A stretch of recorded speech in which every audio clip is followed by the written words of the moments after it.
Let's call this, I don't know, we'll call this a budget app. Dragging it across. Excellent. So we start out with hello world again. We can give this a little bit of a rename. I say we call it spending screen.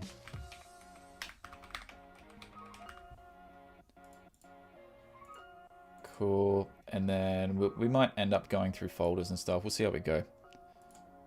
Come on, Xcode. Do this. It's definitely there in those targets. Okay, here we go. Yeah, a little bit of a weird bug with that. You just have to keep trying, I guess. Okay, so at the top of the screen, we've got this header. I wasn't going to, but let's just do it real quick. I'm just going to make it a H stack. Ideally, it'll probably be a navigation bar, right?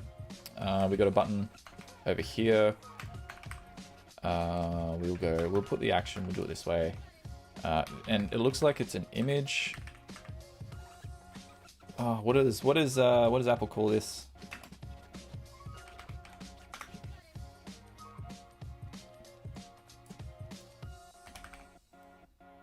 Menu, nope. I think it's lines, isn't it? Something to do with lines. Line.3 horizontal, yeah, so let's just copy the name of that. And in here it's, oh, come on. Copy name. Cool, and this is system name. So we got our little lines button just there. You can see that in the middle of the screen. And then we need to put some text, right? Call this my spending. And then we drop another button. Let's just copy this one. And I think this is called magnify. Nope.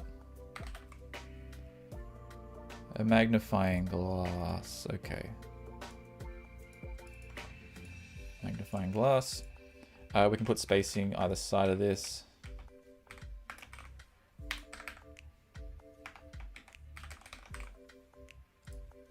Cool. And then I think I'll grab this and just throw it into another view real quick, right?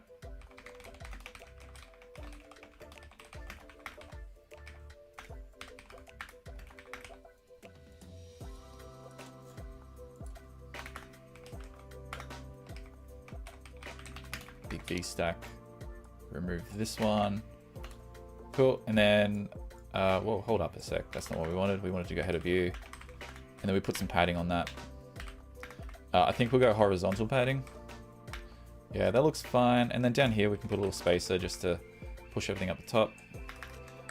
As mentioned earlier, we could do an alignment to make that happen. But we're going to throw in, I think we're going to throw in a scroll view in a second anyway. So that should fill the space. So if we get rid of that, yeah. And then the scroll view will fill the entire area. It's kind of funny, like most views will sort of like squash down to just cover the content that's inside them, whereas a scroll view will try and fill as much space as it possibly can. The next step, we need to put this pricing thing.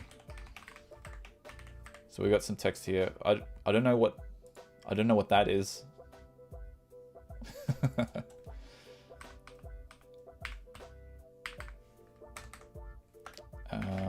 Oh yeah, I forgot, in the README I need to set where I got the designs from in there, and then, like, you know, list the dates and stuff and when I built them and link back to the proper stream. Gotta remember to do that. Okay, so we've got some, let's set the font. We gotta set this to maybe title, I think. Throw that in a H stack as well. Although I think we can get away with setting the alignment here, can't we? So that's probably good enough. Where is it? $sign. I think maybe that's what it's supposed to look like. I think in this case we can argue with the designer on that one. Let's do some padding here too. If you find that like you're just putting padding on everything, you should drop it onto the outside one. But in this case, I don't think we're going to be doing that with the scroll view. Inside here, we'll probably have our picker, right? So the picker is going to be a little bit weird. So I think what we might need to do is start using some state, which we didn't do in the last design. Selected, we'll call it selected tab. I think we can get away with this. We'll see how we go. This will be monthly, weekly. I'll keep putting a comma after that. Daily. Too used to writing JSON. Is there any pros cons on using view builder instead of struct view, etc.? I'm not sure what you mean by that question. Are you saying because I'm like ripping all these out and putting them into separate structs? Because the main reason why I do that is to keep this clean in this main view, because like when you're constructing an entire screen that has like heaps of different elements on it, you kind of want to, like, it gets messy with SwiftUI real quick. And so just pulling out all the elements individually helps with that. I think the other thing, yeah, you might be asking, we could put it down here, right? Header, view, some view or whatever, or a view builder and stuff. We could do it that way too. Just depends, right? Like if it's a small, if it's something tiny, I'll do it this way. I generally do it both ways. I haven't done it once this time though. Yeah, it just depends how many, like how busy it's going to get inside there, if it's worth sticking it in another view entirely. This is the, let's call it the breakdown. Let's do selected tab and the content for the tab. We got a failure, missing argument for parameters. Like, oh yeah. So this isn't a string. This is going to be tab, and then this will be, we'll pick monthly to start with. We got a failure again. What do we got?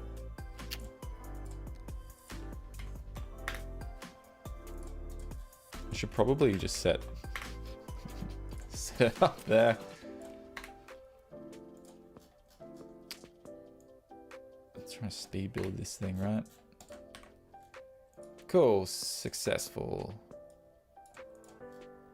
Okay, so in here we have the text, right? And then we have, how do these work again? We need to do, I think the picker style, we need to go like segmented, right? And then in here we need, I think it's a text, but it's got to be based on, do we get anything passed through? Content. Do we get anything we can use here to set?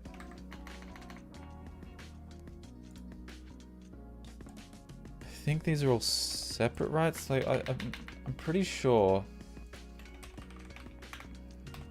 Let's see how this works. I can't remember this, how to do this.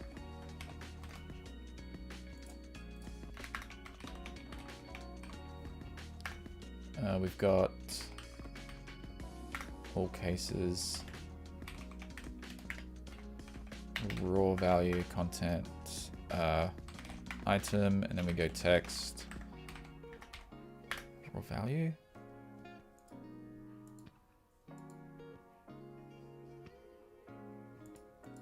Yeah, but how do we show which one's selected again?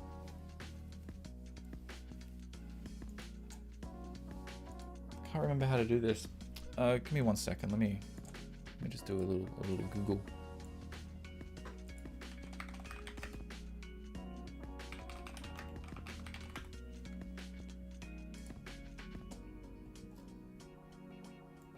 Of course, best website for this.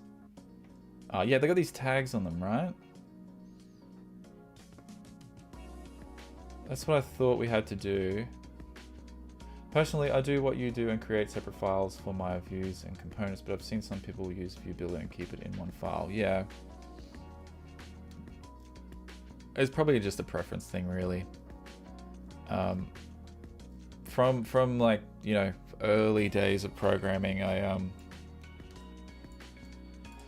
kind of had this rule for myself where it's like, you know, as soon as you go over 250 lines of code in a file, you should probably make it smaller. That's sort of like my mindset. I think early on it used to be something like, I used to have a hard limit of 500, and I've reduced that since, you know, over the years.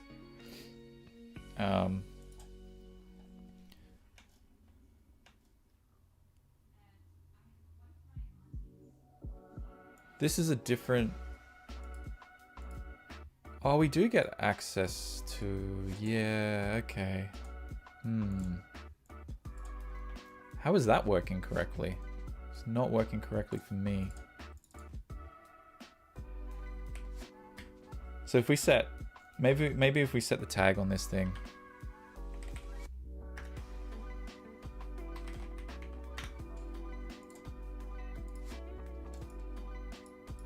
We're gonna get anything happening here? Can anyone see what I've done wrong? I've got the selection correct. It's setting... We've got 4 each in there, which is what you're supposed to do. The text...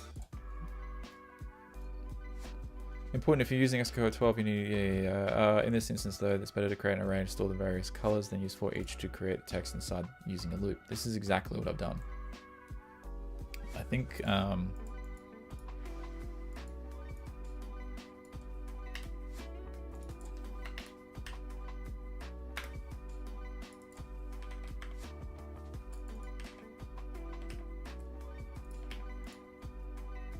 Selection is not working. Maybe it just doesn't work in...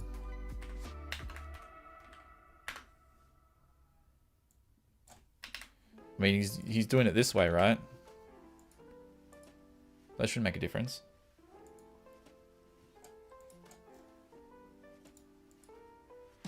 Maybe it's the fact that I'm using an enum. Let's try it this way. See what happens.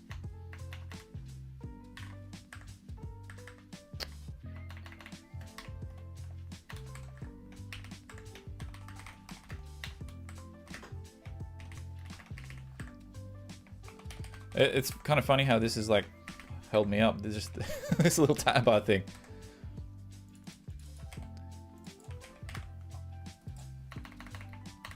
Oh, hang on. We got that wrong, haven't we?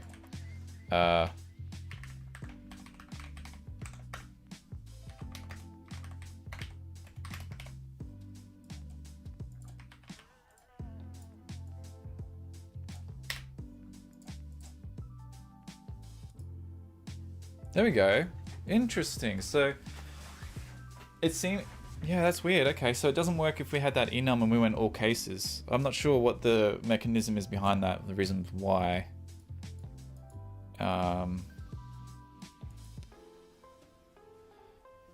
There are two things on this screen that kind of needs a lot of attention, right? So like this bottom section, I think most of us here watching can probably recreate this. So we might not worry about that. But we're looking at these charts, and even this, so we're using a segmented picker like the one that Apple provides, but obviously the design is different to that. And we'll take a look at customizing this, because I think that's a pretty big thing to need to do, right? Like,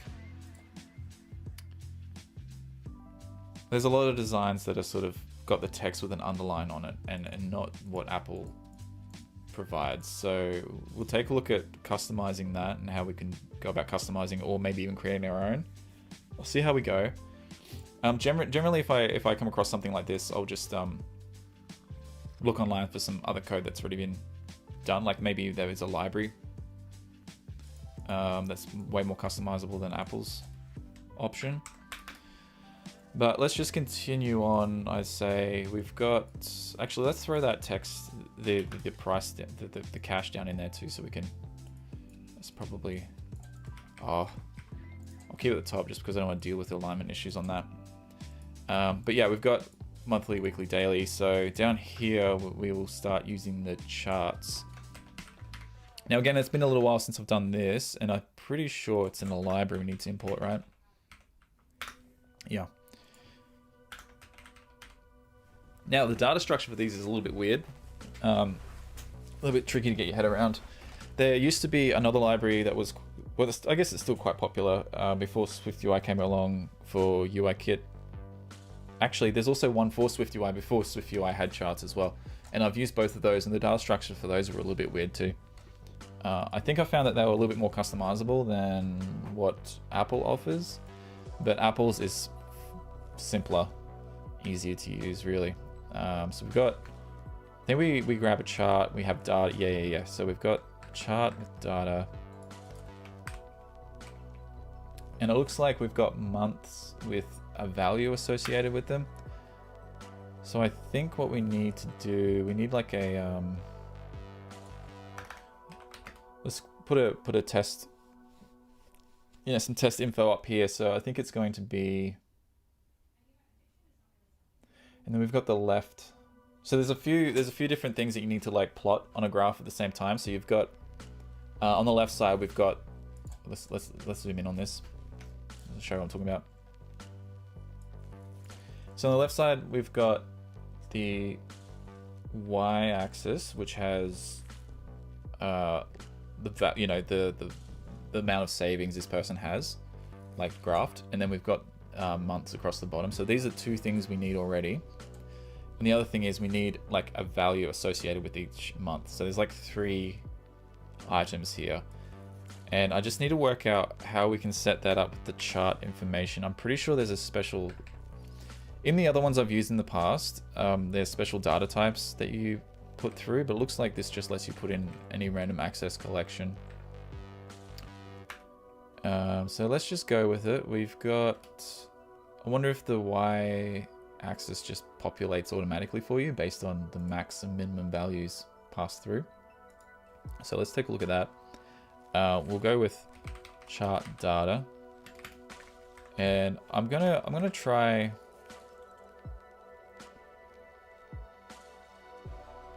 So I'm gonna associate these with each month. This is just, I don't know, someone else is probably gonna jump in and be like, no, that's wrong. Let's try this.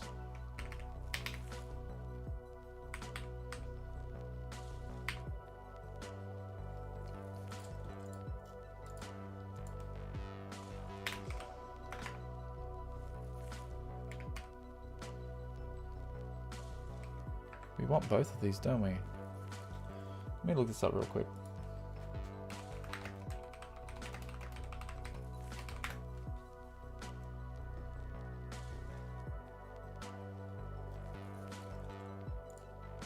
Looks like with some Apple documentation. This is probably the best source to look up, actually. Oh, a nice little graphic. All right, yeah.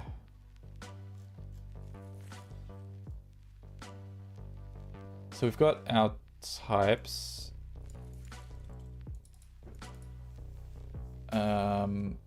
Which we might end up using anyway. We might create a new type for this. Let's go to the chart, add. Okay, so we can use it without, oh, got it. Got it. Okay, cool. Yeah. All right, so we don't need to pass this in. We can do like a bar mark, right? And then we can go,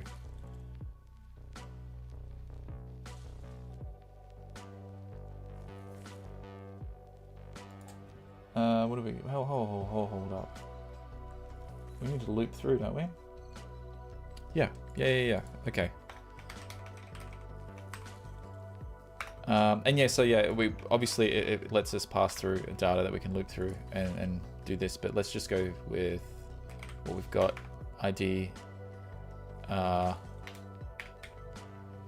ID would be the key, I guess, right? And the content.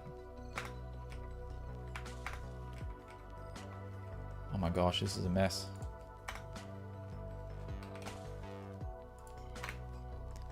throw these in here. Yeah, X and Y. So X will be a value and the label is key. And the value is item.value. I think, no, this is wrong. So we've got, call this,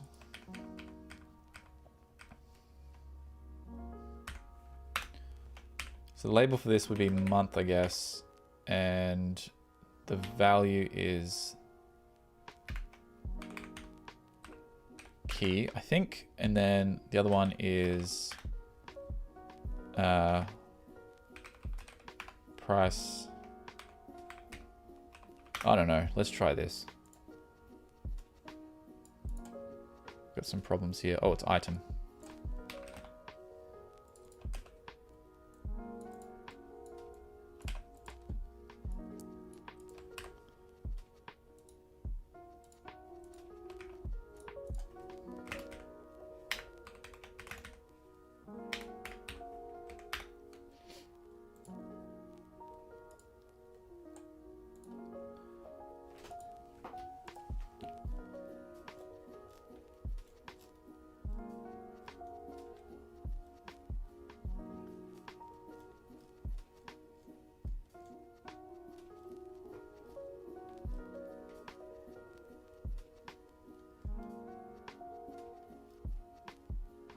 Let's copy Apple's code.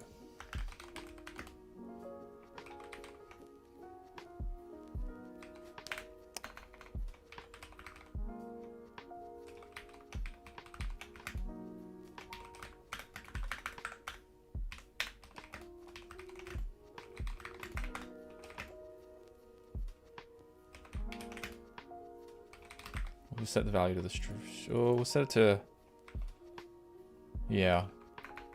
Go double. And then here we've got to do our, oops, ID, UUID. Just to cover for the identifiable.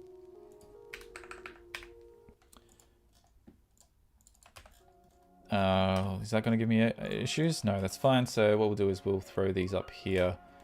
And then in here we'll just go month would be, what we got? May, and the value is about 4,000, right? And then we come up here and we just go for each. Let's just pass through the chart data, and then we've got the item. And then here we go month, and this is called the month value. And then here we've got, I think we've got value there, and this might be okay. Okay, so we got one item in there. That's cool. All right, so let's add another one. We'll just copy this and then just put some different values in there. So we got June. This one is 9880. Do another one. This is probably, I don't know, 6.5. And this is for July. Cool. And then we got August. Keep going. This looks like it might be 5.5. Let's go with that. And you see that if we add the same values, I think it adds them. Yeah, it looks like it adds them together. So it does a little bit of math behind the scenes as well. So if we got July twice, it adds the two Julys together. Change one to August. July drops, and then we've got an August one. That's great. And we've got September. So I'll go over this in a second. You know, we'll do a little bit of a recap. What we got? September looks like it's, I don't know, 8.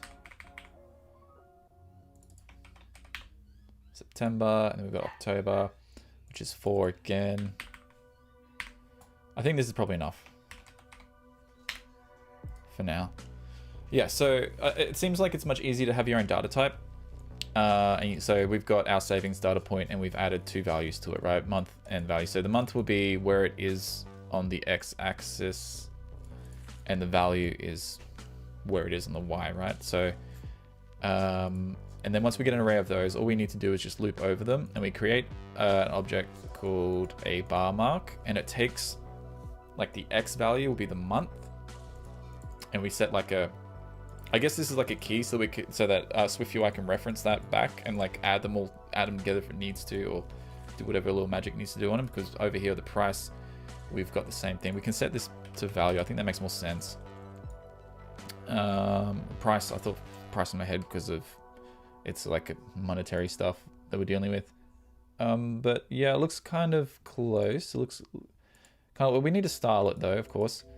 And I think that's possible. We can do other things too. There's other fancy stuff we can do with graphs, like we can stack the bar lines. It looks like we can even set different like breakpoints on there, like measurements we want them to be. There's also line charts are another thing. It looks like we're doing, yeah, there's heaps of documentation here for that. So what I'll do is I'll actually copy this and I'll throw it in the chat. For anyone else who's interested. I think it's still the best. There's a lot of other tutorials out there, but I think reading the actual documentation on this is probably the way to go. And then like look at other tutorials for implementation. So let's go. So for example, I don't know if Apple's going to let us do customizations. Maybe if we open up the bar mark. If this doesn't work, we'll go look and see if someone else has written a guide on it. So this is kind of exactly what we've done, right? This is exactly what we've done. And looks like you can set foreground style value product category. That's interesting. But we want to do it like every second will be a different color, right? So let's focus on that. Customizing, creating a bar mark, initializers, mark body, what we got? Chart content implementations. All right. Let's do it. Let's go SwiftUI customizing bar chart colors.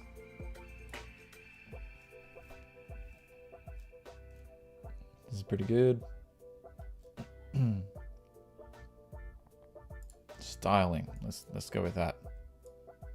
We'll check out this guide. Judging by the look of this, I feel like we might be able to get close to what is in the designs. We can set, yeah, it looks like you can set the color here.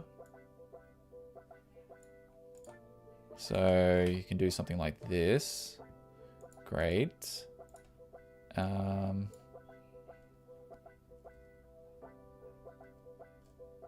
We can do plot style. Oh, okay, so we can grab this.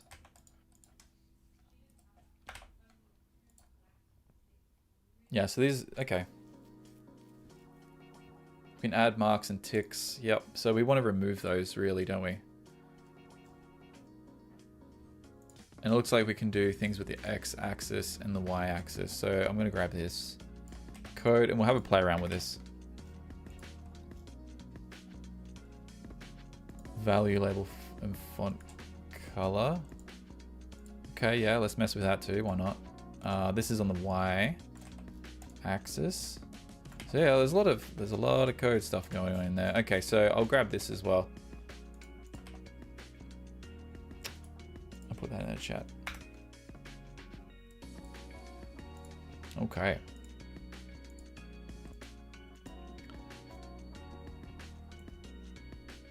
All right, so we're going to try and replicate this. This is going to be tricky. So we got chart plot style, we got plot content, background. We don't want the green color. We just want it to be white. The border color. There is no border, so we're probably not even going to use this. So let's just comment that out for now. We've got the X axis marks. We've got some ticks through the bottom. Hang on a second. If we remove all this, what are we left with? We've got some lines there, but we want to remove those. Grid line, center, true stroke. What if we go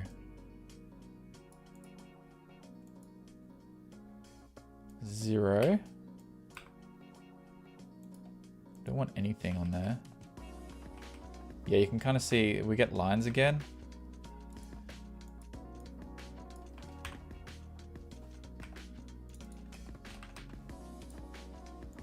Guess we can set them to clear.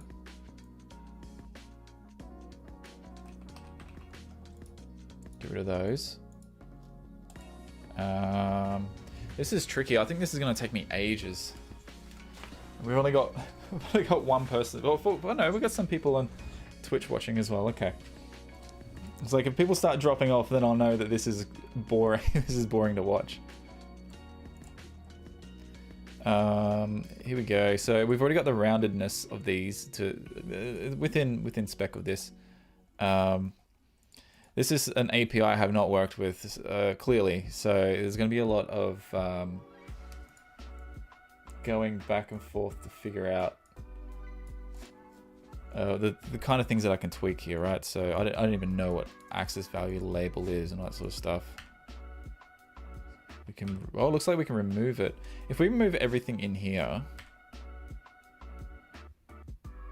interesting. So using the chart X axis tells SwiftUI to override the defaults. Like if we comment this out completely, it adds stuff back in. And then when we just have an empty chart X axis, it just removes everything. So that's good to know. We can use this. So if we go back to axis marks and values, and we add in, there we go. So we can add in these back, and then we've got the chart Y axis. And again, if we comment those out, that should all disappear. Excellent. Can we flip it to the other side? We've got kilometers and stuff here. We need to switch this to like money. So to do that, the text would be K, I guess. And we need to do some formatting, I guess. We want to trim some of these numbers. And we don't want the blue. We want like a secondary color. Yes, I think that's what we get for free anyway, is it? Yeah, it's the one we get for free anyway. And it's funny, the font, we should set the font to be body or something, not system. Yeah, that's better. That's more in line with the size of what we're going for. I think we can make this bigger if we set, where are we? Down here, if we go frame, minimum height, and we say we want it to be like 200 or something like that. It makes it a little bit taller. So we've got 10K.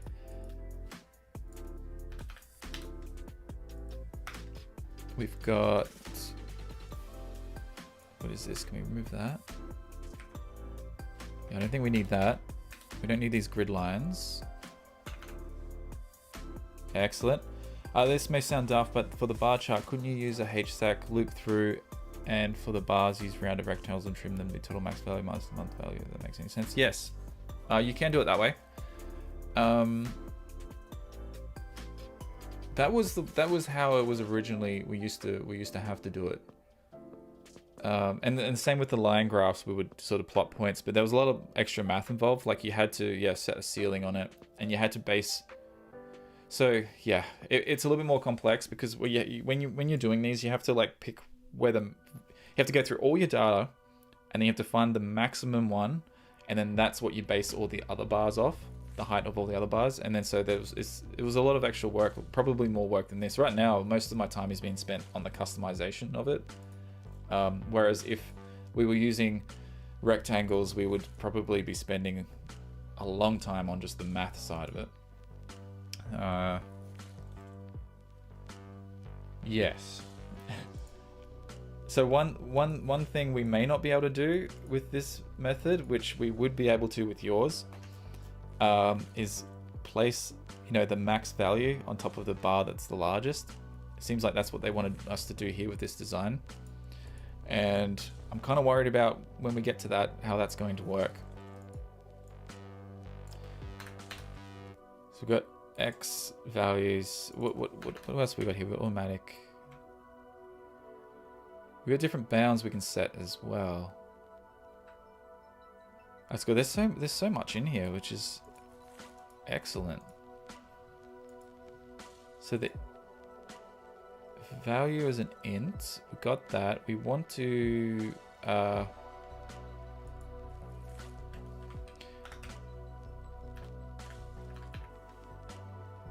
I kind of want to set this. Do we have a formatter we can use?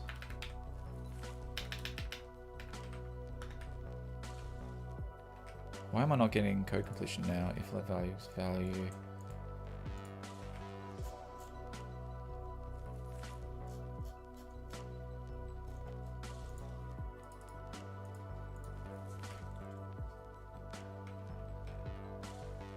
Can we format?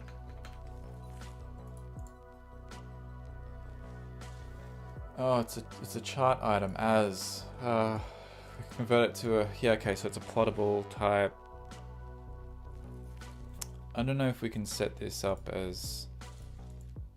Okay, so what I'm trying to do right now is I want to trim the extra numbers off the edge here. I just want it to be like 10K, 7K.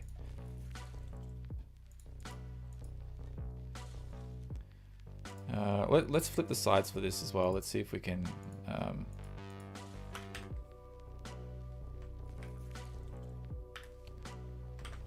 This alignment's kind of annoying me. Yeah, that's better.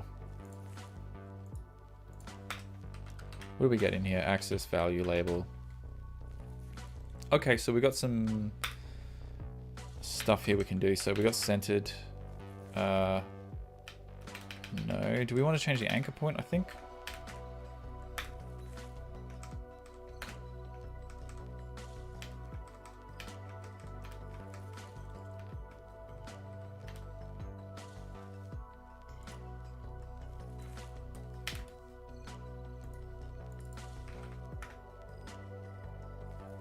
I want to push to the other side.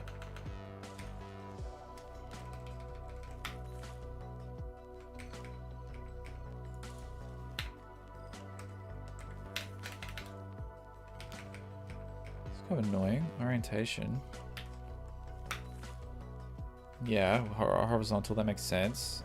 Spacing, we've got offset marks, we've got collision resolution, we've got multi-label alignment. Maybe that could be it.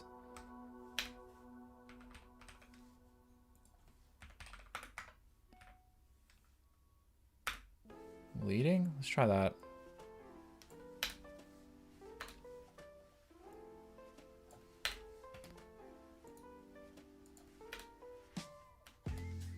Alright, I'm gonna have to go back to Google again. SwiftUI Charts, Y-axis, leading.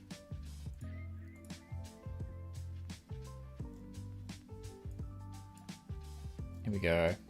Oh, very short. What have we got here? Axis marks, position. Oh, okay. All right, it's in a different spot.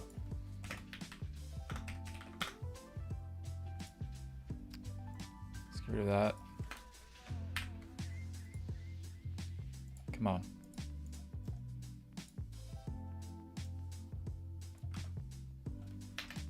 Is it here? Position, values, yeah. There we go. That's better. So we flipped them around. They are now on the left side of the screen, the leading side.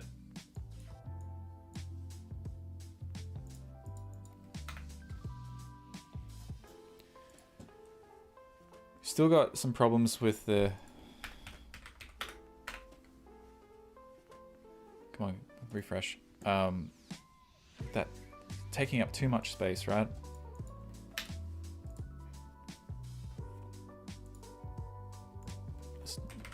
Google search again, charts, SwiftUI, number format, Y axis.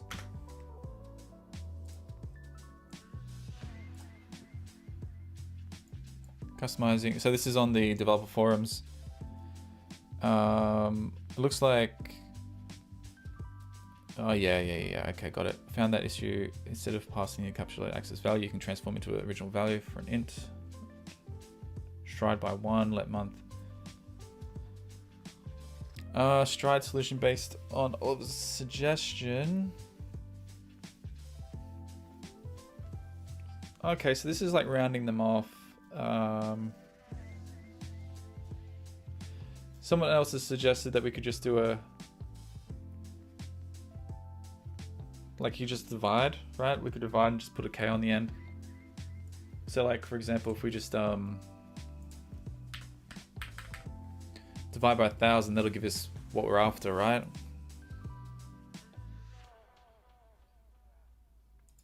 This isn't great if, let's say we set a value in here which is like 1,000,000.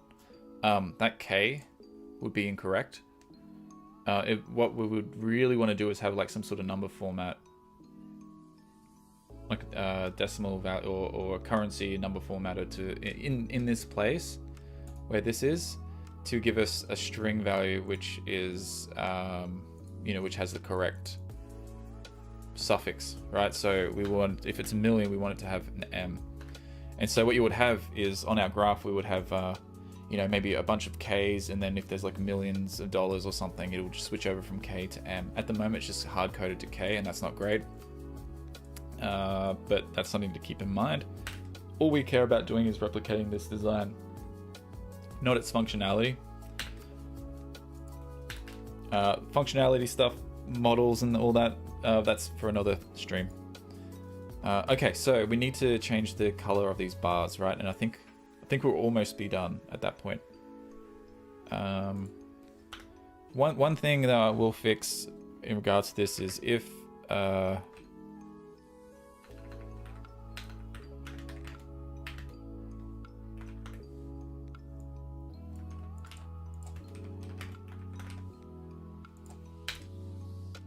yeah, I'm just gonna drop that K off the. I could probably put like a little ternary operator in there or something. In here.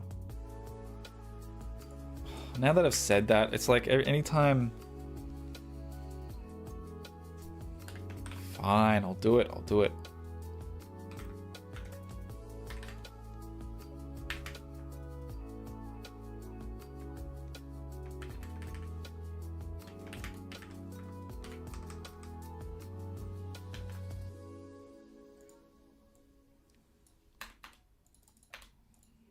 Happy with that. So all I've done, if it's set to, if there's a 0, if the int value is 0, is the first one in the y-axis, we'll just not put a K there. Otherwise everything else will have a K. We could essentially do the same thing, like I said, if it gets into the millions and billions. You probably only ever have to really go up to billions or trillions, depending on who's using your app, right? I guess. You could just do this exact same. Like if int value is equal to, is above a certain value, or in between, we can set a suffix to be M or B or whatever. But at this scale, it's fine to just hard code the K. Okay, so how do we? So we got red here. We need to. It's almost like we need access to the actual index so that we can do like a modulo, and say if it's an even number, we set it a teal color. If it's an odd, oh, can we see the, oh, okay, sorry, yeah. I've got it off to the side, sorry about that. Let me fix that. I need to put like I need to find some software I can put an overlay on my screen where it shows me where that line is. Because yeah, like I said, I've got an ultra wide, and so like I've just sometimes things start moving across. Sorry about that. Anyway, so there's the preview. Maybe best if maybe I can move it over to the other side so they're next to each other. I don't know how I could do that in next code though. Something to explore for the future. So I guess we want to color code these.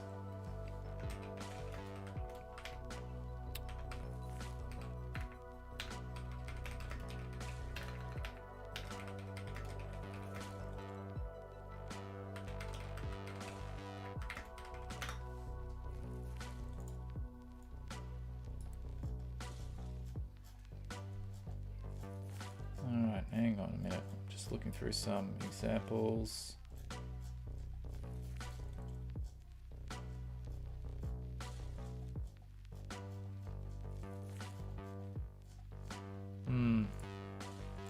I want to do this alternating thing in an easy way.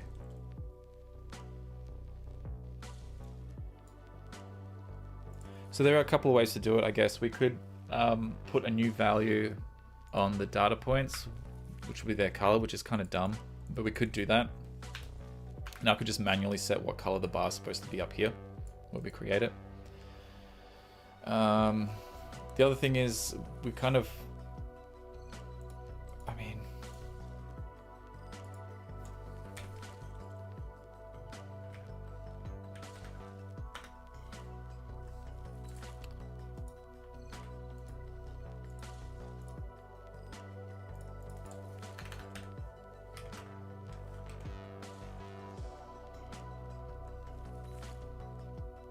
I think enumerator is the correct way to do this.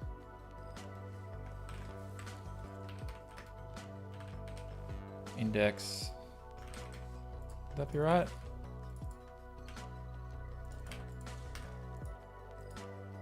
What's it complaining about? What do we got here? Generic parent ID cannot be inferred. Yeah, so I think we need to go ID. We could do offset. All the elements are unique as well, so we could go by element. For each requires a sequence to conform to random access collection.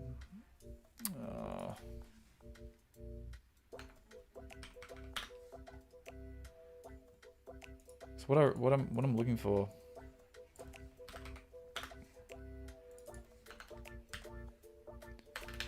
We do indices, and then we get a problem here, which is okay. So we can probably use this. We'll just to get the job done.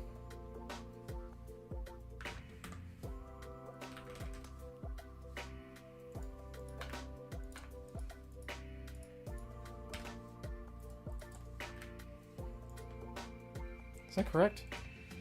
No.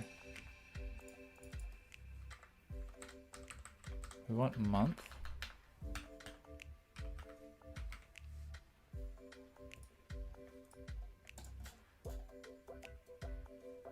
This is correct, isn't that? That should be right. Chart data dot month, chart data dot value. What have we got going on here?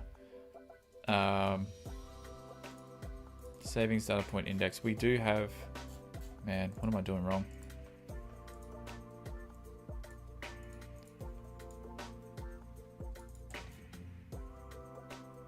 This should be right. This has worked for me in the past.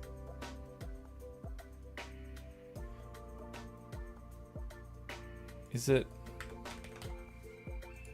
it? It's not correct.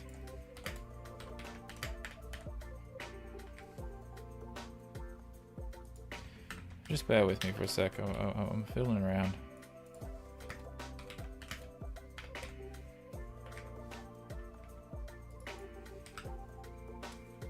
I know enumerator is supposed to be the correct way of doing this.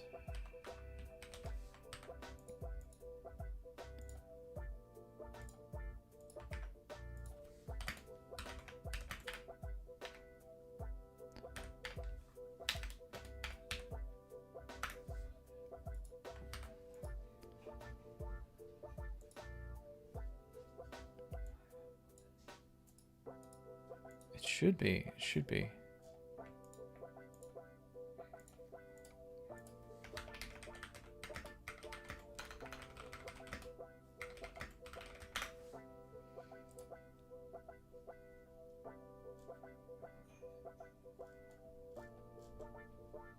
Oh, okay. Yeah, got it.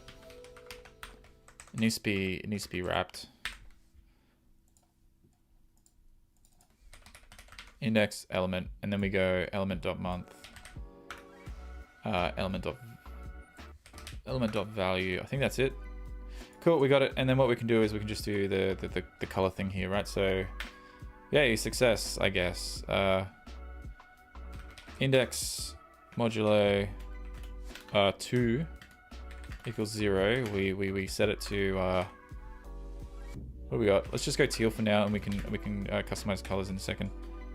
Blue.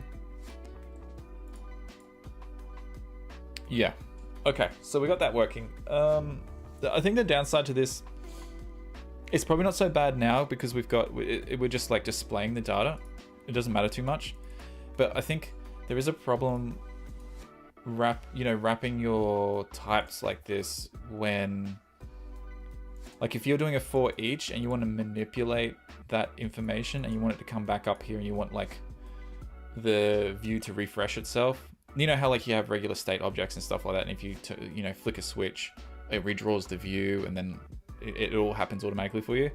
I think when you start breaking stuff apart in the for each, and that's why the for each is constructed this way, so that the stuff that you pass through and end up over here, if you make changes to these, it'll get propagated back up to the top and all that, to wherever you've declared, like it'll detect the change in the array or something, and then your view will refresh itself. If you're like breaking them apart, like you're kind of like cutting them off from your data up here, and then if you make changes inside the for each, that won't get pushed back up to here, and then you like the SwiftUI won't be able to see those changes basically if you do some crazy stuff. Like if another way of like that I see a lot of people do would be like dot count, right?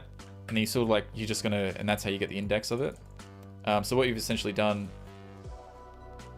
you can't pass those items through if you pull them out. So like if you, I don't know, my list, and then you do something crazy like put the index there, or you want to pass this item into another view where changes are going to be made.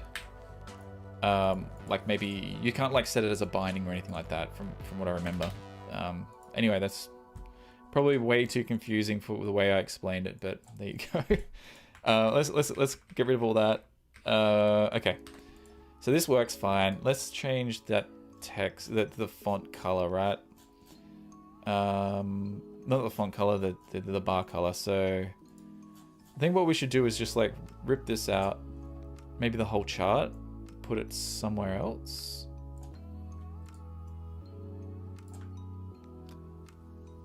Then we have to move our data across. Yeah, let's just do it. Okay, let's just keep this thing clean. Chart, let's call it chart view. I don't think that will conflict with anything Apple's got. Body, put that in there. We go VStack again. And then we want to pass through our data, which is, what was it called? Savings data point, right? And we grab that, paste that in there. I think that works fine. And then we can put our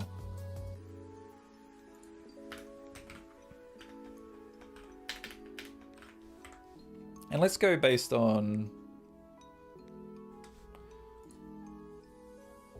yeah, you know what would be really cool? Let's oh, come on.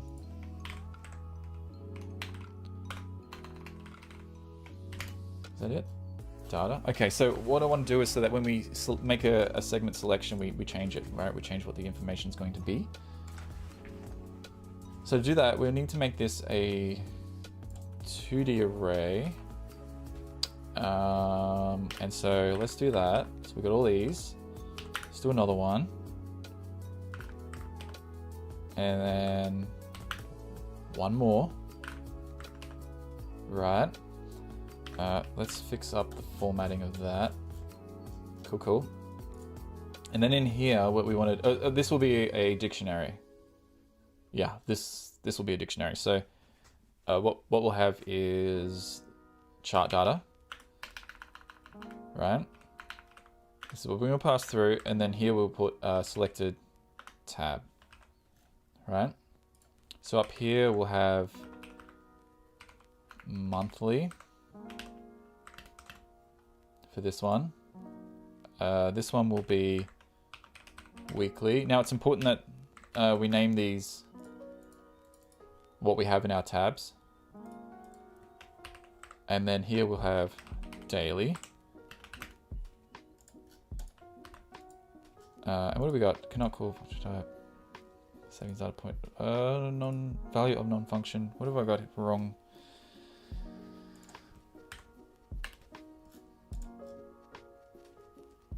Should be fine.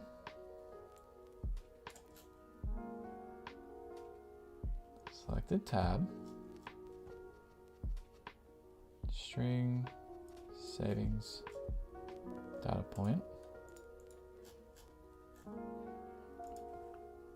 What have I got going on?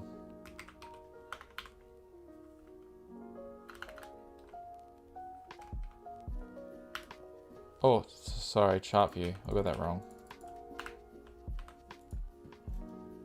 Okay, now it's giving me a proper error. Value of optional type. Rapid value. Yeah, okay. Because it being a dictionary or whatever, it can come back with nothing. I'm just going to force unwrap it. Okay, and so if we switch, we won't see, I don't think we'll see any changes yet because we haven't actually updated this information. So if we've got weekly, let's set this to like Monday,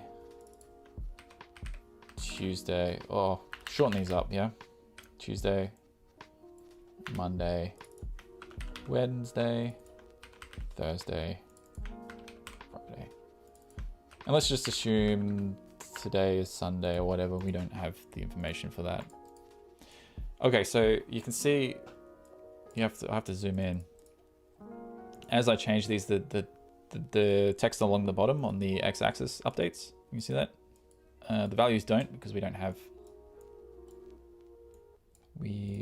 haven't changed those values. So maybe they'll be a bit smaller. So let's just go like, I'm just gonna go put some random numbers in here.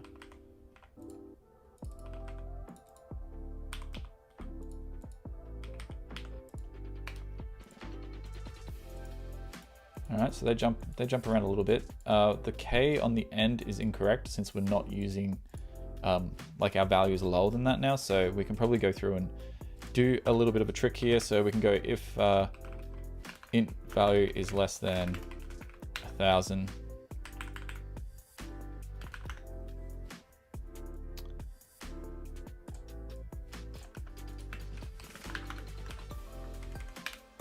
This is getting messy, of course.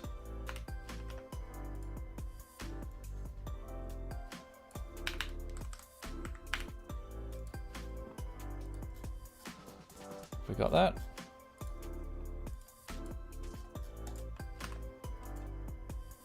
Okay, what do we got wrong up here? We've got 4,000. Yeah, okay, so let's just go rebuild. Yeah, cool. So we got all these zeros here. What have I done wrong? We got divide by 1,000 there in that one. So let's just drop that. And this, yeah, this works well enough. So if you switch between monthly and weekly, we got these different views. And I think what would be really great is if we could animate that somehow, right? So, I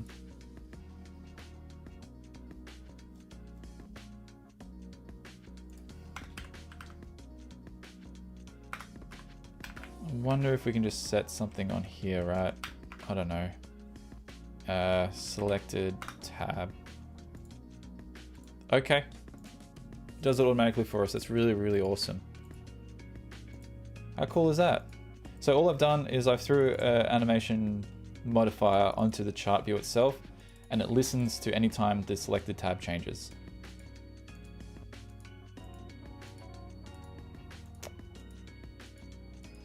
It's a little bit janky, right? Like the text kind of, I think we could do things to fix that. But now that it's in its own file, so what I might do is set, we need, yeah, let's do an extension on color. Let's just clean this up. Then we go static. Let's move this across, and we'll go dark bar. I'll comment that out, and what I need to do is like throw in a color and then set and then grab it, right? So if I can select this, oh come on, let me do it.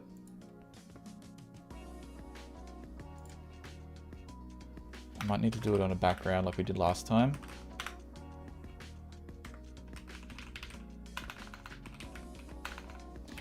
Wish there was an easier way. They used to have like the whole color literal thing in UIKit, but we don't really have access to that anymore. I mean, it's still there, but okay. So custom, and we go custom again, and then we'll grab our picker. So this is the lighter color. Shadow of the view is in the way. Let's move this across.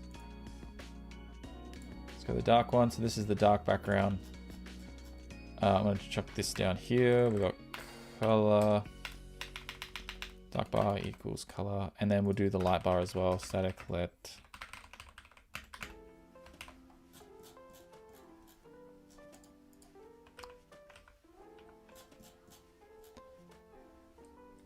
All right, where is it? Here it is. Custom again. Select the light color. Excellent. Let's grab that.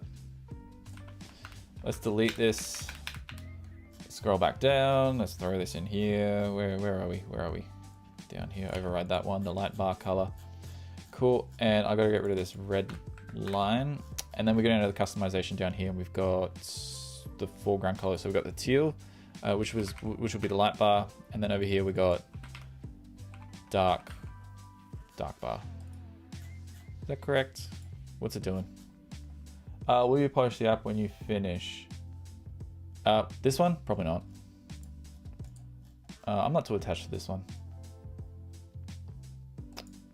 And the main purpose of this exercise, I think, is just these charts, right? And then we're going to see if we can customize this segmented display at the same time.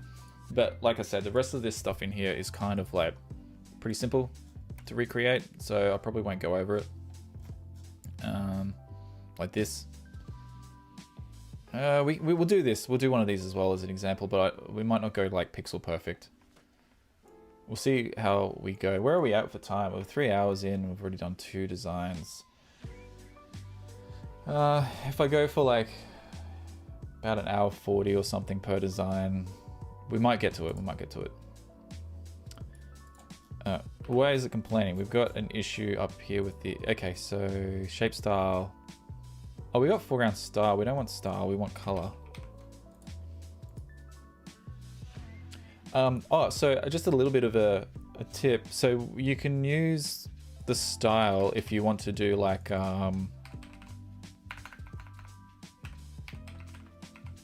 ultra thick material.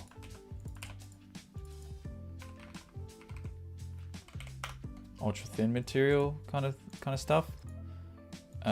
It doesn't seem to work very well with the charts, but that's an example. Like you use the style for that, and then otherwise you use the foreground color if you want to do colors. We've got light bar, dark bar. Come on, that should be it. What have we got? Cannot focus. Okay.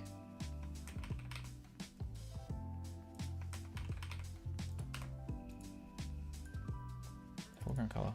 Oh, it doesn't have foreground color, so you can't use that. That's okay. We can use style anyway for colors, so that's fine. I was hoping that we could drop the color prefix here by using the foreground style or foreground color, but it looks like that's not a thing you can do with the bar mark. That's okay. So this is all done. I'm sure we can adjust the width of these if we wanted to, but I'm kind of happy with how that looks at the moment. It's pretty close.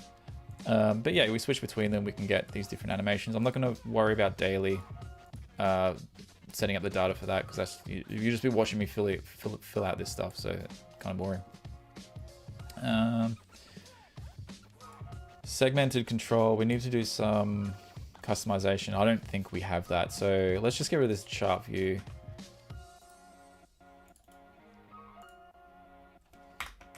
Chart view. Import charts. Drop that. Let's get rid of this too. I still like to use this, the old naming convention for doing extensions and stuff. So we could go like color plus custom. And I might create a file for every different type of extension I do. So for example, like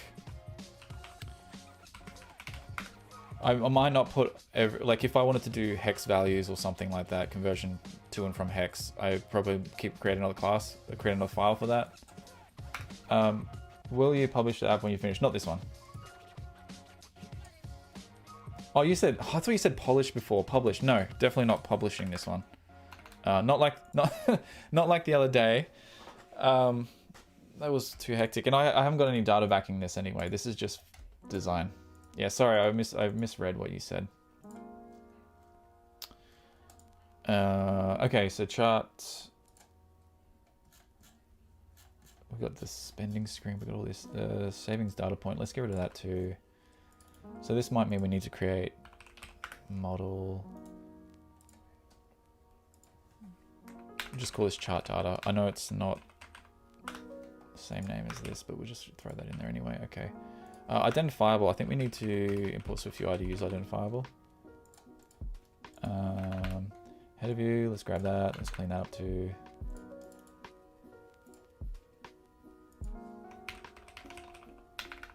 We would rename header view to something else if there's going to be multiple header views throughout our app, and usually there will be. So, but header view is fine for now. And then I think we'll create another group and we'll just call it views. And then we'll just start grabbing chart view, header view, drag those in. Spending screen. That should be view as well, perhaps.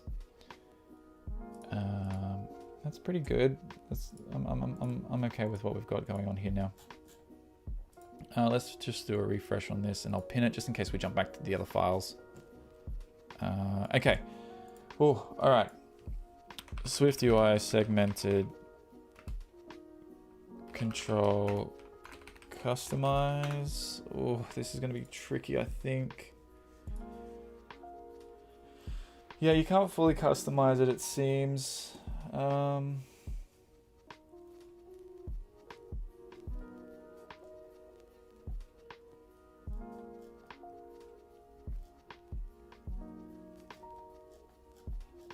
just looking through another article of someone who has done something similar. Oh, okay.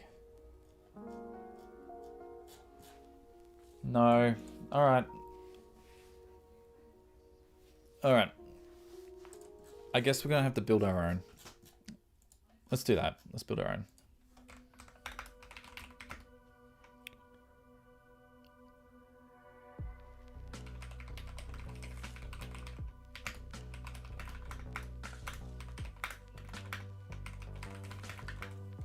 Cool. Segmented picker. Let's go with that. Let's pass through a binding, which will be... Let's not go too fancy with, like, you know, passing through a hashable or whatever it is that... what does this thing expect?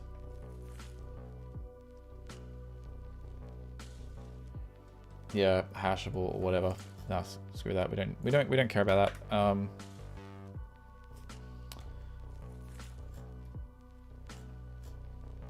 So here we'll put our picker, segmented picker, and we'll pass through a selected tab. And I think we also need to pass through the options as well, which is just going to be an array of string.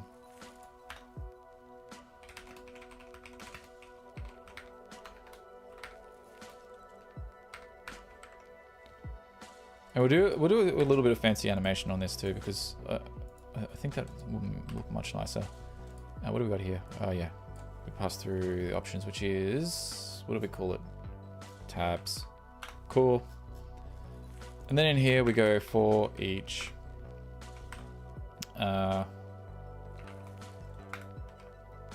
options. Option in, and the text will be our option, right? So if we do oh, what do we got? What's going on? Oh yeah, string doesn't conform to identifiable, so we'll just put through itself. This will break if we have multiple options that are exactly the same, but that's probably fine. You know, like if we had monthly again. Okay, so there's our little segmented control at the top. I'm going to choose, like we need to do something based on, like if it's selected, something needs to happen. The other thing is, it'd be nice if we can work out how to like make these fill up as much space as possible. And I think I can get away with doing like a H stack and then just putting some spaces either side. This will only work up until a point, right? So like if it gets super cramped, it's probably not going to. Ultimately, like what we might want to do is put it in a scroll view, so you can add more. So even now, it's better than segmented control, right? You can throw ours in a scroll view and have it go off screen. The other thing we need in here is like underline, little underline thing. So let's say we go a rectangle. I think if we just close this a little bit, we'll be able to see what that looks like. Okay, so there's this big long line underneath the entire thing, and they've got theirs left aligned. So maybe we don't want these spaces in there.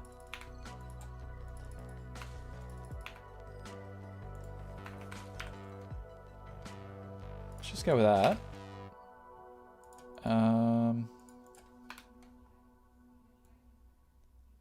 Yeah, maybe we want to push these off to the left. Oh, the rectangle's screwing things up now. So if we hide that, these would be crunched up, but then we add it in there and then it's like, okay.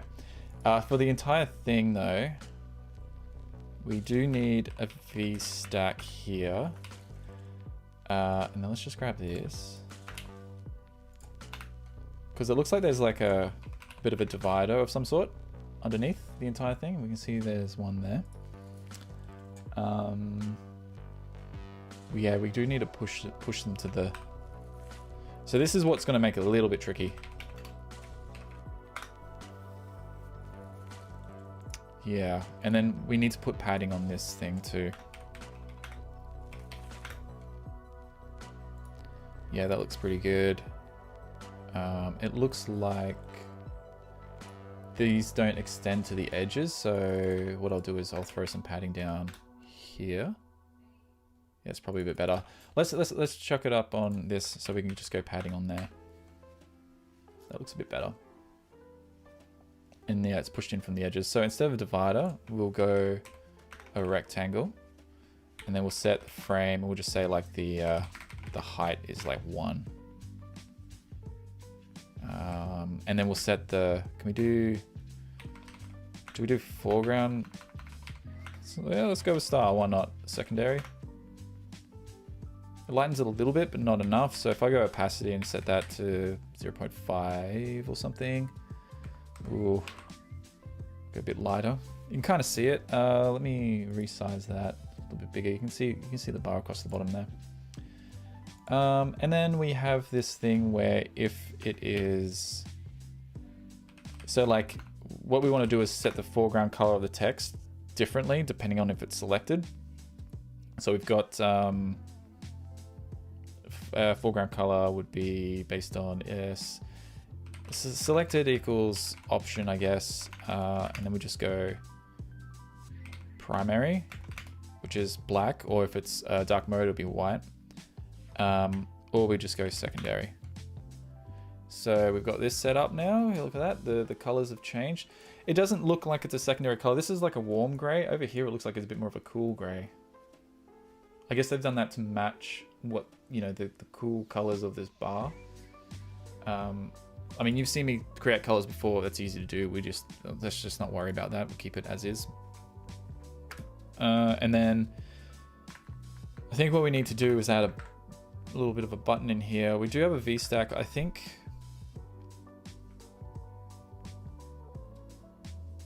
Yeah, we'll have to do it.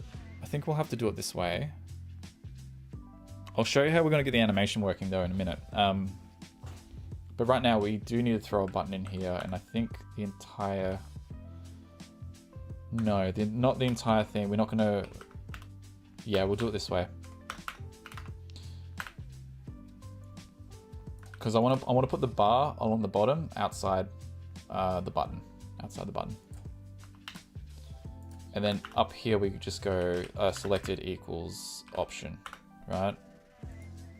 And then now when we click on our new segmented items, we get, yeah, everything animates. How cool. I think we need a little bit more padding. So if we go spacing, we add, I don't know, 20 feels about right. Maybe go as far as 30. Yeah, just so they're like way more separated. And then we've got this thing here where we'll have a rectangle, right? Underneath each of these, and we only have one. So to make this work, I think we need to use a matched geometry. And then so we say if selected is equal to option, only then will we have this. Yes, kind of getting there, I guess. It's not quite right though, is it?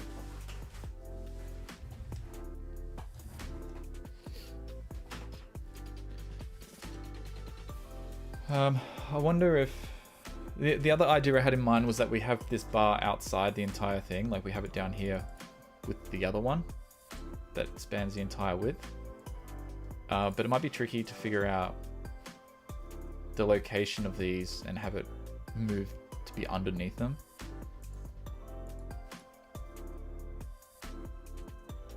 Like we'd have to get the size of each of the views and then use that to, and then offset and whatever. I think I'm going to try and make it work this way. But I don't want the rectangle. I want the rectangle to be... I don't know, frame. Let's set the height to 1.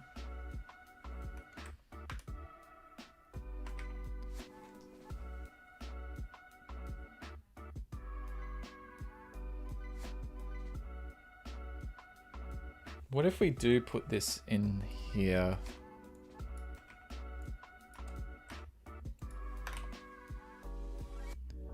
But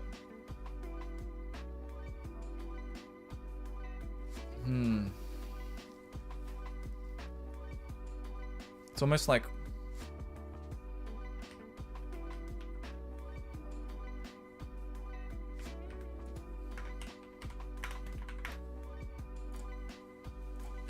this is gonna be a little bit fiddling around, I think. I want to squash, I want the text to be the correct.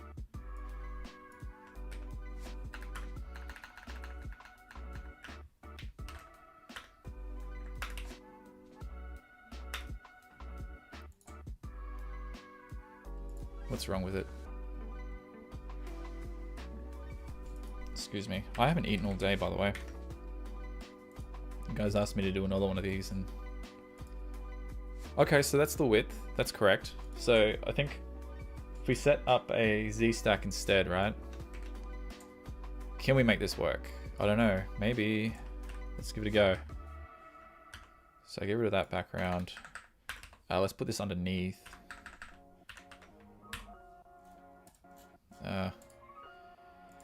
All right, so to make this work was weird. It wants to take up all that space. What if we put it on top?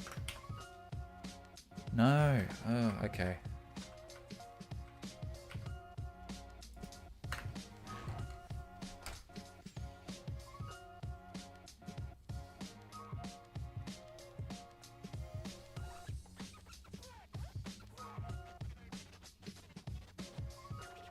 Give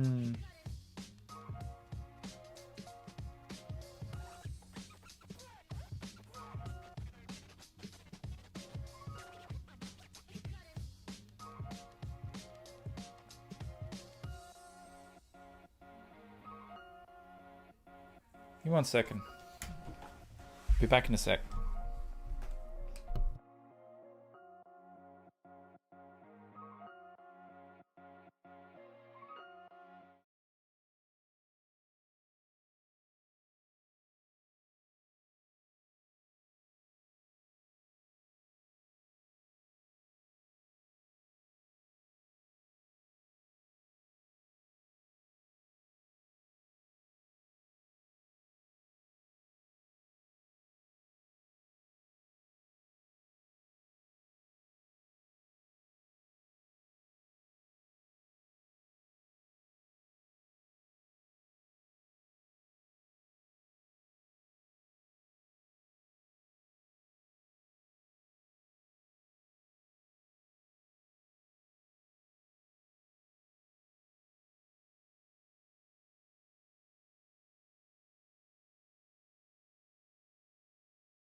Hey, I was hoping to come back to some ideas. I got 1 piece of chocolate. But yeah, when I'm done with this, I'm gonna go have some lunch. Okay.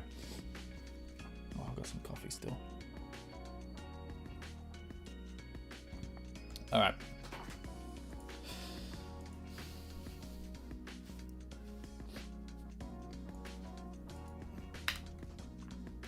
Oh man, this left alignment thing's kind of messing me up a little bit. I have an idea for that though.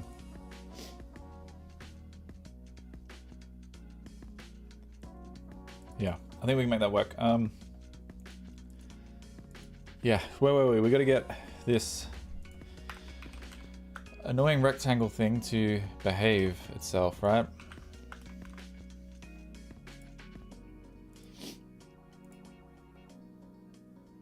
You know what? Judging by this design, it's almost like that it wouldn't meet up. Like when we tap weakly, it feels like the rectangles probably just end up being under here or something, which is interesting. So I'm thinking, like, what if we were to go and maybe force it across? No, it doesn't work.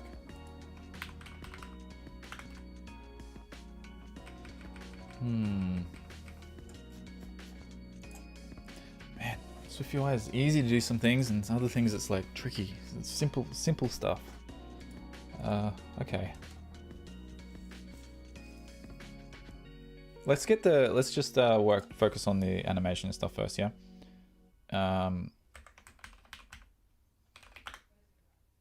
Nope. Okay, let's do fill.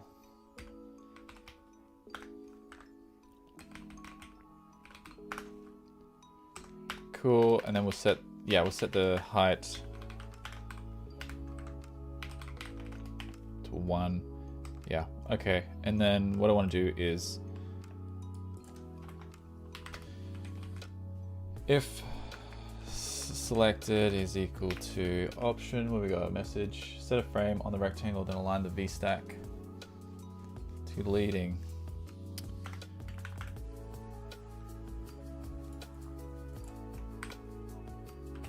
Try that. Yeah, they're still kind of like got that spacing, you know, the rectangle's trying to fill up as much space as it can.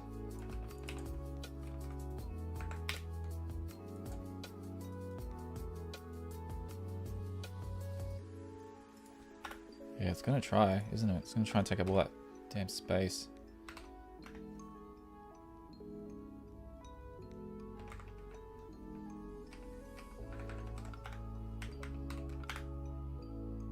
I get the sense there's something we can do with the fixed size, but could be wrong. Maybe it needs to be on this. Oh, hold up. Hold up. Now, we need to make a change here. We need to have this available for all of them, I think, because of how it's pushing that up. There needs to be something there. So what we got to do is like set the opacity, right? So selected equals option, the opacity will be 1, otherwise, whoops. Otherwise 0. That's not going to move it though. The animation we want to have happen. So if we switch, yeah, that's great, right? Wow, amazing. I want it to slide across. So to get that to work, we can only really have one.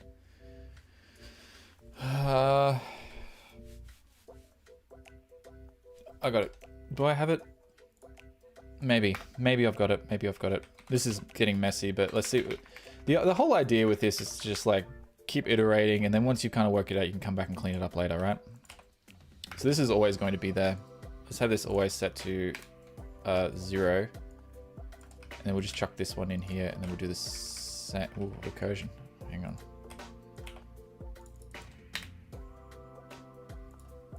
Yeah. Okay. And this is the thing that we need to animate, right? So if we go, I think we can do matchGeometryEffect, right? And then we need to do just like some sort of namespace thing. But I'm worried, I don't know if we should have it on this view or we need it on the one above because it will get reset maybe. Let's find out.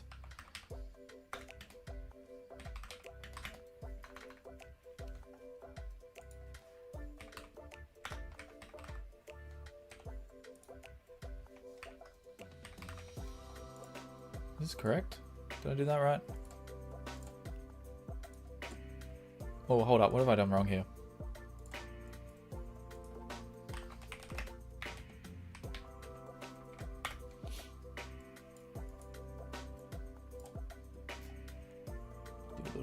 Little.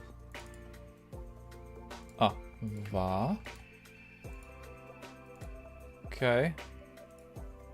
Oh, come on. It's kind of like it's doing something.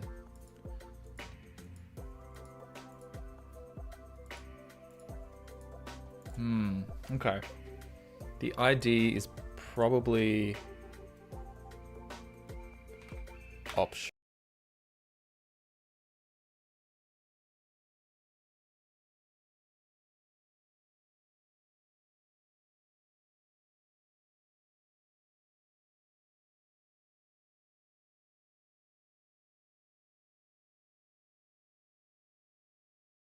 Push that compilation is awful. Okay, so we got like a fade thing going on. I don't know, everyone. I don't know what to do. I'm at a complete loss with this one. This has worked for me in the past.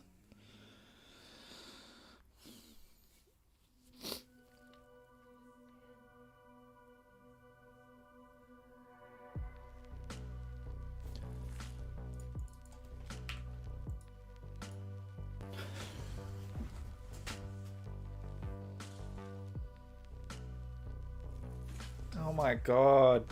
Did you all see that? Did you see that? No, come on. It couldn't have been that simple. Does anyone in chat know? Were they watching me the whole time and going like, if you just change, that ID, it would work. Oh my gosh, look at this. Huh? Wonder why it's doing that now. In any case, let's just drop this back. We'll just have this. Yeah. So we've got them moving in. They move one way, but they don't move the other way. And I have no idea why I would be doing that. Could this be a? Let's build this. and see if maybe it's a simulator issue. Oh man, that's hilarious.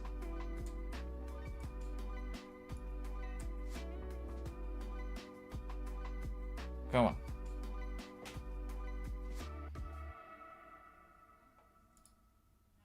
Yeah. Oh, it turns out that it is a simulator issue. Just check this out, right? I'll zoom in. It seems to be working. We can go backwards as well.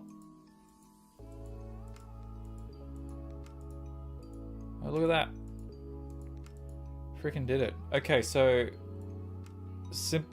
rather than you know, if you're watching this, or you won't know if you're watching this in the future.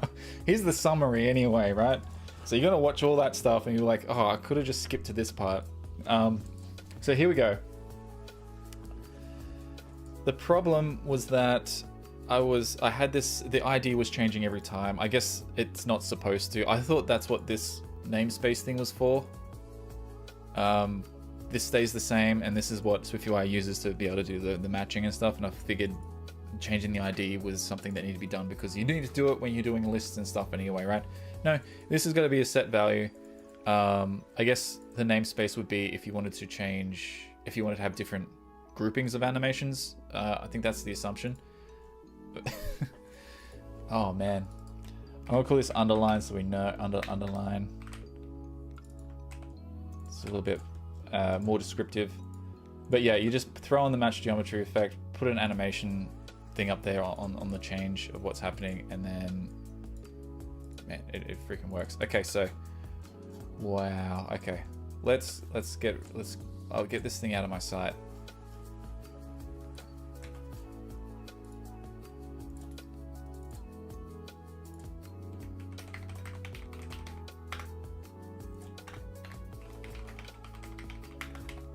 Okay, goodbye. Leave me alone. Okay, so now we got to get rid of this. So I'm not using that anymore. Let's do a refresh. Cool, and we kind of looks like the design now a little bit. I think the font's different. I think they're using a different font there. What we got here? Sure, that's good enough for me. Let's just throw in this invoices thing, right? So we'll put some text down here. I've got to minimize this. This is a bit too big for me. Move that across. All right. Yeah, amazing. We did it. Okay. Invoices. Font. Title, I guess. Cool. Can we set alignment here? No, we can't. All right, that's okay. Looks like this is gonna be another V stack down here anyway, so let's go with that.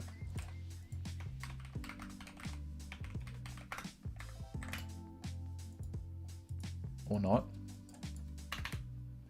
I have a feeling that if we set the background on this and we just go color red, it's gonna be a little bit squished up. Yeah, okay.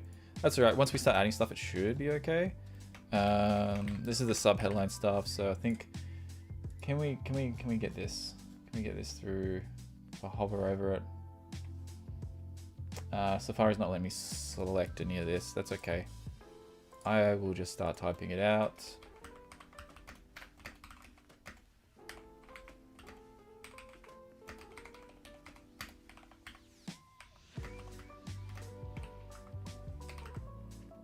Cool.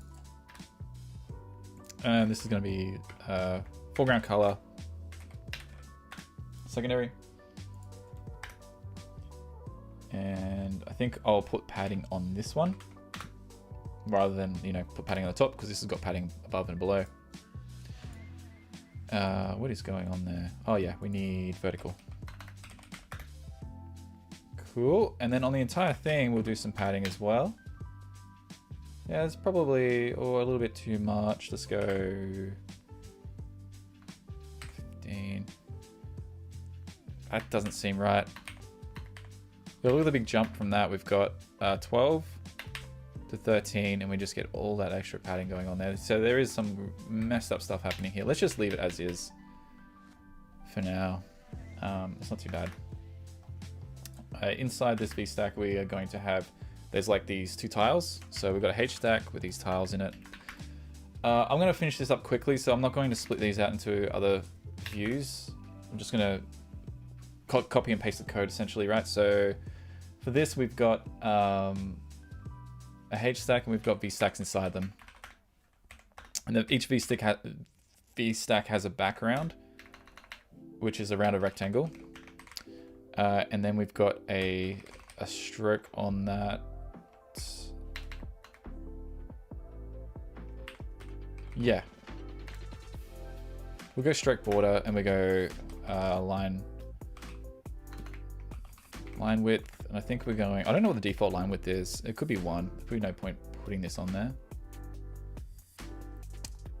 Missing argument, corner size. Oh yeah, yep. So we need no, we don't need corner size. We need corner radius. Don't get confused because they're two different values.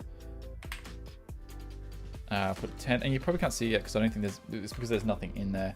So we'll go text, and it seems to be this number, right? And then underneath that we've got, that must be like the transaction. And then we've got some more text, which is the date. So this looks like 12th of June, 2021, 11 PM. Cool. And then underneath that, we've got a divider. And then underneath that, we've got another H stack. And it's got the text for the price. So in here, we've got 120. Oh, it's European, so they got the comma there. Okay, okay. And then there's a spacer, and then there's an image. Whew, image, and then inside here we've got the system name. We're going to call it. Is download a thing? Download? No. Down. What have we got? It's an arrow with a line under it. Have we got anything like that? Oh yeah. Down arrow to line. Copy name. That's pretty close. Foreground color, this is secondary. Let's make this a little bit bigger.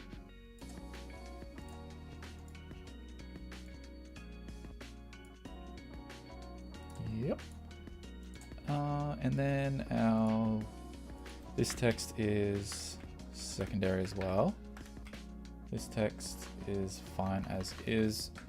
This top one is secondary too. Does that look right? I think that's correct. And then I think the foreground color on this would be secondary as well. So we get the gray border. It seems much lighter than that. Can we zoom in? Yeah. Cool. Okay, this might be better for you to see. Let's just close that. Move this across and then move that back over. Okay. Here we go. Looks pretty good so far. Now, because of the background, we got to do some padding. Yes, and then I feel like we set the opacity. This thing's a little bit lighter, and it almost feels like it's a 2. Yep. I wonder if there's some settings you can do on a divider, like change the thickness of it. Doesn't seem like there is. We're just going to be stuck with that for the moment, I think. This one needs padding on the bottom. Yeah, to push that down, and then obviously we need to do an alignment thing here. Push everything over to the left. This text needs to be caption, I'd say. Let's make that text smaller. And I'm going to go ahead and say that could be probably done for the... Ooh, no, this is probably more of a... it's a little bit larger, not quite the size of a body text. If anything, like maybe this needs to go a little bit larger too. So instead of body, we go like a headline. Yeah, and then maybe we can do away with that, keep that larger. Yeah, that looks a bit better. So the padding bottom, yes. What do we got up here? We probably put a little bit of spacing on here. That looks a bit better. This text down here, I think, is headline as well. Yeah, I think that's about right. That looks about right. And look, I know I said I wasn't going to move this out, but I think I will.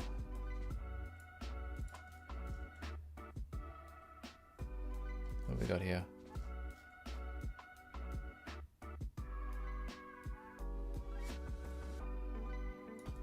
This whole thing.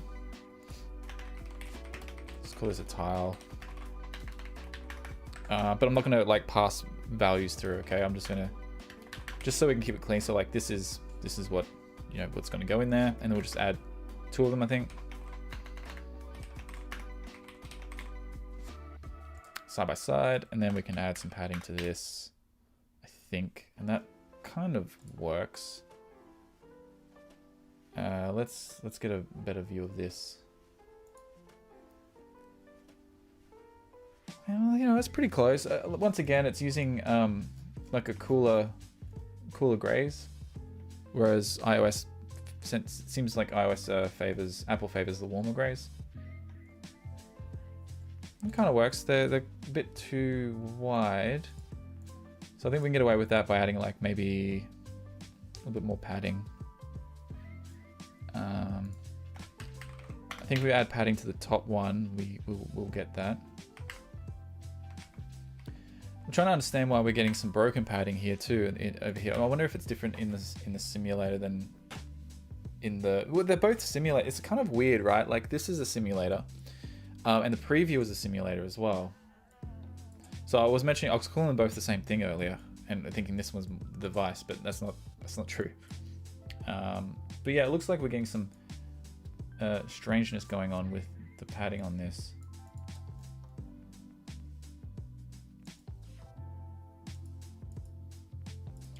It's kind of funny. I wonder if we can put this on the scroll view, because we're not doing anything. I mean, you've got your. It still breaks it a little bit, doesn't it?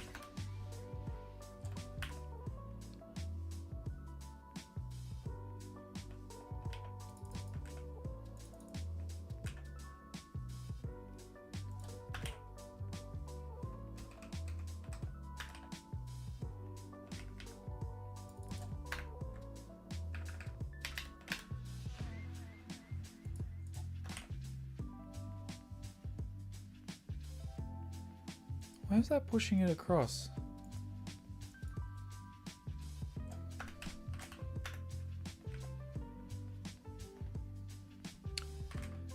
I don't know if I have the patience to mess around with that. If this was a real app, I'd probably go in and try to fix it. And so what I'm looking at here, in case anyone else is confused about what I'm actually trying to do, this should probably be up on this line. Like I'm trying to understand why this is getting squashed in the way that it is. A good debugging, technique is to just color things, color the background so you can see where these views are at. Yeah,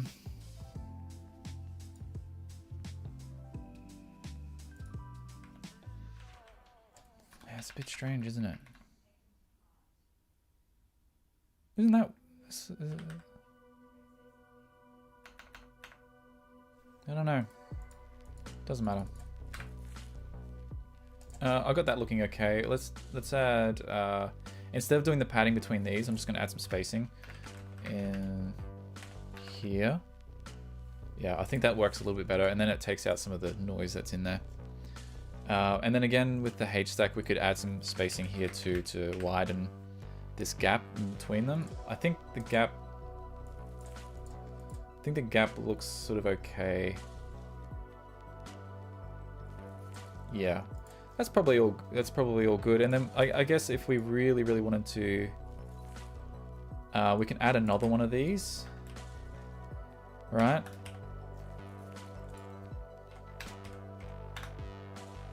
Right. Do some horizontal. Cool. And then we'll just do one. We'll just do one because that's all we can see. And then we'll just set the opacity to something like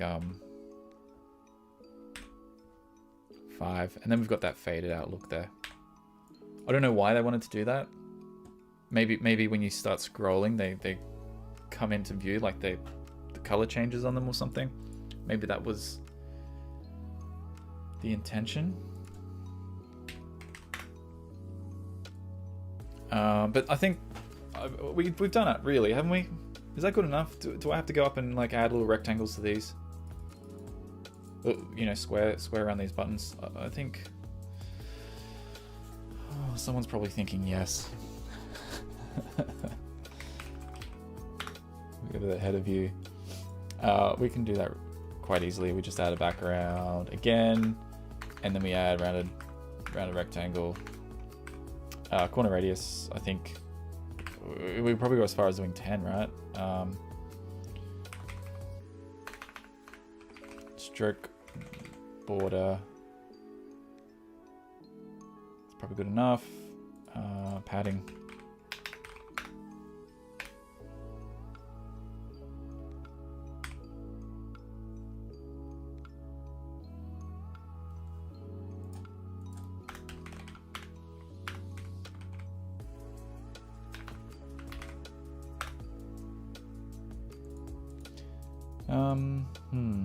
The other thing we can do is also set a font size on these too, but let's just go with the frame and we'll just set it to like, I don't know. It's a good size. 40? Cool. All right, let's do that. And width, and we'll set the height. Oops, we got to do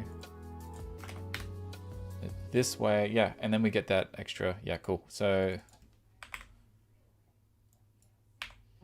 we keep readjusting 20. It's going to look different because I think the 3 lines that we've got. I mean, that's not the ones we're working with in iOS aren't proportions correctly, so yeah. Do the same thing for the magnifying glass. And then of course we got to set the foreground color. We'll just go secondary, I guess. Yeah, that looks fine. Oh, we can't do that there because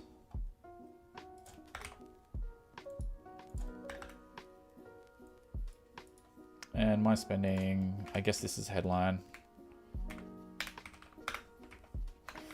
Font, headline. Okay, let's go back to the main spending screen and we'll just update this. I think this is title, but we want to kind of make it bold. I think that's good enough. I don't know. What does everyone else think? Happy with that? Ship it. Yep. Let's do it. Finished charts screen. Let's just go with that. And I'm pushing that up. And that's it. I want to go get some lunch, I think. But we have finished. While I'm eating my lunch, I'm going to edit the README in that GitHub thing, and we'll put links for these designs and everything we've done today. But yes, thank you everybody for joining. I think I'll do this again tomorrow morning. We'll find something else to build, another design. We did mention, what was it? The other thing was we want to do some API stuff, so maybe we do that. We'll come up with like a quick app which can pull data for maybe a weather app. Maybe we make a weather app live on stream, and we consume some sort of API tomorrow. I may be back later on today working my own app, but we'll see how we go. There's a lot of complex stuff I've got to do through that, and talking it through on stream is really difficult when I've got to be sort of like in the zone. But anyway, thanks for joining. Definitely leave comments, subscribe, all that good stuff.